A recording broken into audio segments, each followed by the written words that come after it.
আসসালামু আলাইকুম ওরহমতুল্লাহি ওয়াবারাকাতুহু হামিদা ওয়া মুসাল্লিয়া আম্মা বা'দ আউযু বিল্লাহি মিনাশ শাইতানির রাজীম ফাওয়াইলুল লিল মুসাল্লিন আল্লাযীনা হুম আন সালাতিহিম সাহুন সাদাকাল্লাহুল আযীম।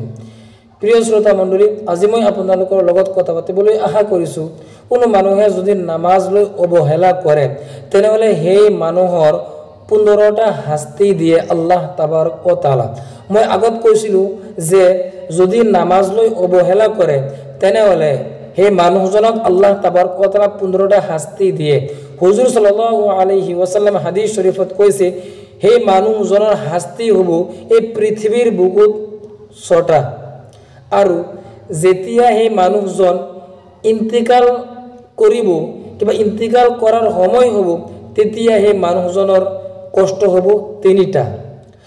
নম্বৰ 1, যদি নামাজ লৈ অৱহেলা কৰে, নামাজ যদি নপঢ়ে, নামাজ যদি ভালকৈ নপঢ়ে, নামাজ যদি এৰি দিয়ে তেনেহ'লে সেই মানুহজনৰ মৃত্যুৰ সময়ত 3টা অসুবিধা হ'ব।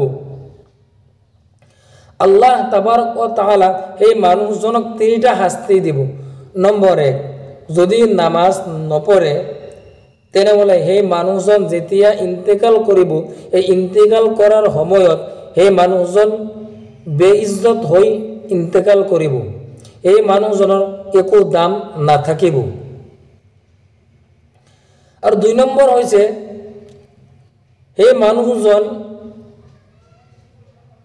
ভোকত মৰিব, এনেকুৱা ভোক লাগিব কিন্তু সেই মানুহজনে খানা নাপাব খাবলৈ, এনেকুৱা অৱস্থাত এই মানুহজন ইন্তেকাল কৰিব।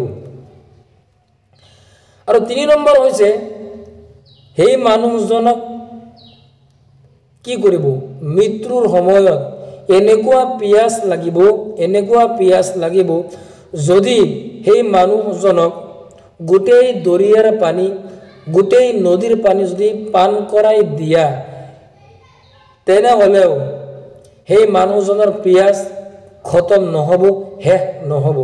এনেকুৱা 3টা শাস্তি হ'ব। সেইকাৰণে আমাৰ কৰণীয় যে আমি নামাজ ভালকৈ পঢ়িম, নামাজ লৈ কেতিয়াও আমি অৱহেলা নকৰিম। ধন্যবাদ।